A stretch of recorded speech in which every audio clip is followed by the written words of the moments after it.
The creation of life is one of the most intricate processes in nature. From specialized organs to microscopic cells, the human reproductive system is a marvel of biology. The reproductive system's primary function is to ensure the survival of the species. It involves highly specialized organs in both males and females that produce, transport, and facilitate the union of sperm and egg, ultimately resulting in the creation of life. Let's take a closer look at how the male and female reproductive systems work together to bring new life into the world. The male reproductive system is designed to produce and deliver sperm. Here's how it works. Testes, the primary male reproductive organs, produce sperm and testosterone. Each testis is housed in the scrotum, a pouch that maintains an optimal temperature for sperm production, typically 2 to 4 degrees centigrade below body temperature. Spermatogenesis, or sperm production, occurs in the testes. Hormones like testosterone and FSH control this process. Each sperm cell has half the genetic material needed for life.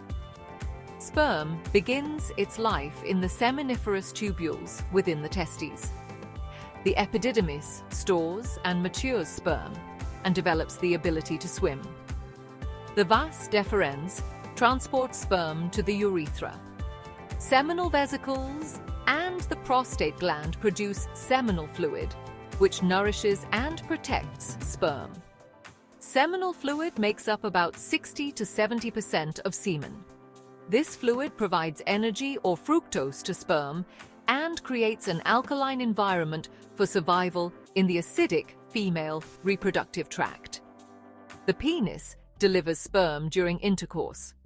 Penis contains the urethra, through which both semen and urine exit the body. During ejaculation, millions of sperm are released. However, only one sperm is needed to fertilize an egg. The female reproductive system produces eggs, facilitates fertilization, and supports fetal development. Key organs include the ovaries, fallopian tubes, uterus, cervix, and vagina. Ovaries, the primary female reproductive organs, produce eggs and hormones like estrogen and progesterone. Females are born with all the eggs they will ever have, stored in their ovaries.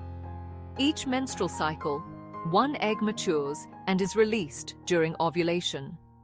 A woman is born with approximately 1 to 2 million eggs, but only about 400 will be released during her reproductive years. Fallopian tubes transport eggs to the uterus. Tiny hair-like structures called cilia help move the egg toward the uterus.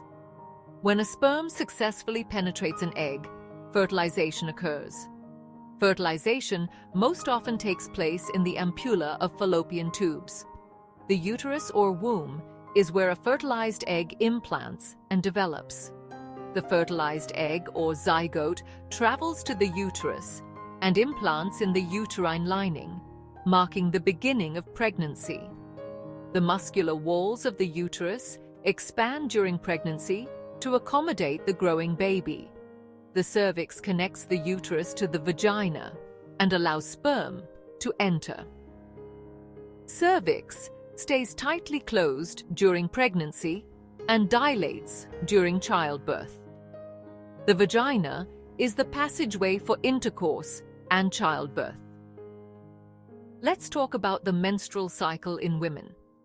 The menstrual cycle is a cycle of coordinated changes in the ovaries and the endometrium of the uterus.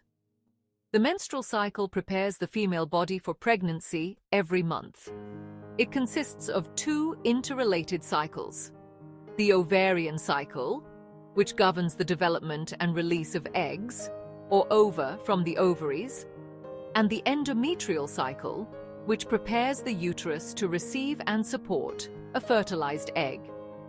First, let's talk about ovarian cycle, or the changes that occur in the ovaries during the menstrual cycle. It consists of 3 phases. First, follicular phase. This occurs from day 1 of menstruation to day 13. In this, hormones stimulate the growth of follicles in the ovary, one of which becomes the dominant Graafian follicle. As the follicles grow, they produce estrogen, which gradually increases and peaks just before ovulation. Second, ovulatory phase. Ovulation occurs on day 14. The dominant follicle releases a mature egg. Estrogen peaks just before ovulation. High estrogen levels trigger a surge in luteinizing hormone, or LH, from the pituitary gland. This LH surge causes the dominant follicle to rupture, releasing a mature egg, or ovum, into the fallopian tube. Third, luteal phase. This phase occurs from the 15th day to the 28th day. It is always fixed at 14 days. After ovulation, the ruptured Graafian follicles turn into the corpus luteum, which releases the necessary hormones that prepare the uterus for a possible implantation.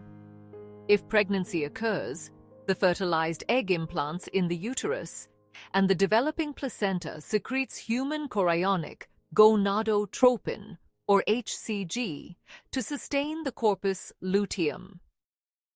If pregnancy does not occur, the corpus luteum begins to degenerate from the 23rd day, leading to a drop in estrogen and progesterone levels. Now let's talk about the endometrial cycle, or the changes that occur in the endometrium of the uterus during the menstrual cycle. It is directly influenced by the ovarian cycle's hormonal changes. It has 3 main phases. First, menstruation phase. This occurs from day 1 of menses to day 5. The cycle begins with menstruation if no fertilization has occurred. The uterine lining or functional layer of the endometrium is shed due to a drop in progesterone and estrogen levels. Bleeding lasts about 3 to 7 days. Blood loss averages 30 to 40 milliliters. Second, proliferative phase. This occurs from day 6 to day 14, or the ovulation day. Rising estrogen levels from the developing follicles stimulate the regeneration and thickening of the endometrial lining. The lining becomes rich in glands and blood vessels to prepare for potential implantation. Estrogen is the dominant hormone in this phase.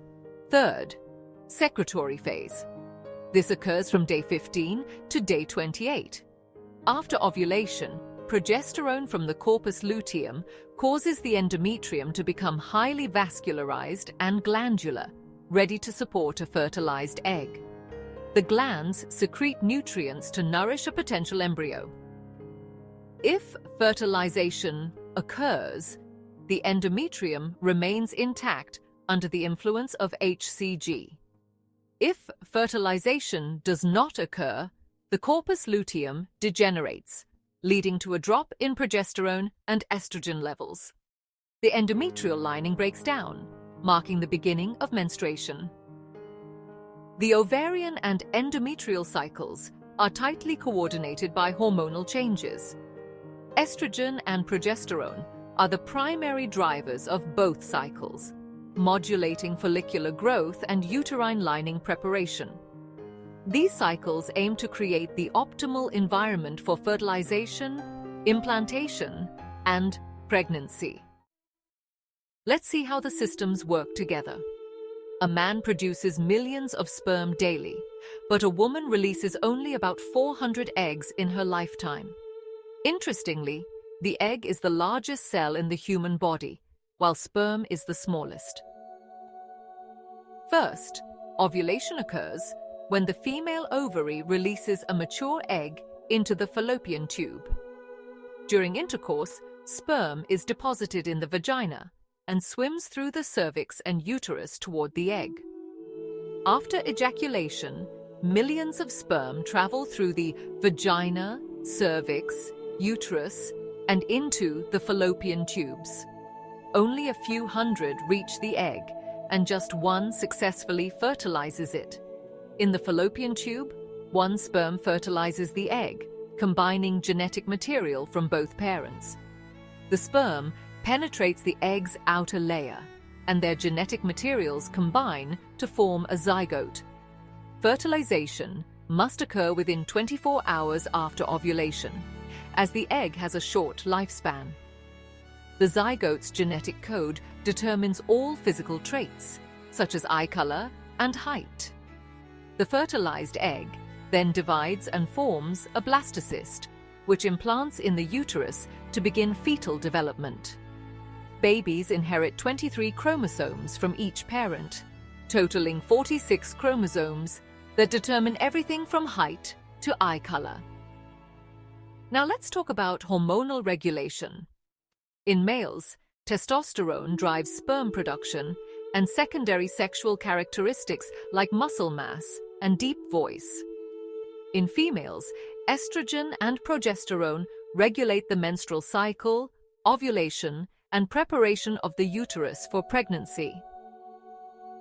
In essence, the male and female reproductive systems are masterpieces of biological engineering, working in harmony to create life.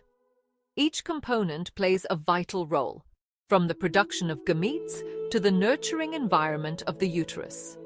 Understanding this process deepens our appreciation for the miracle of life. Stay tuned for more insights into the wonders of the human body.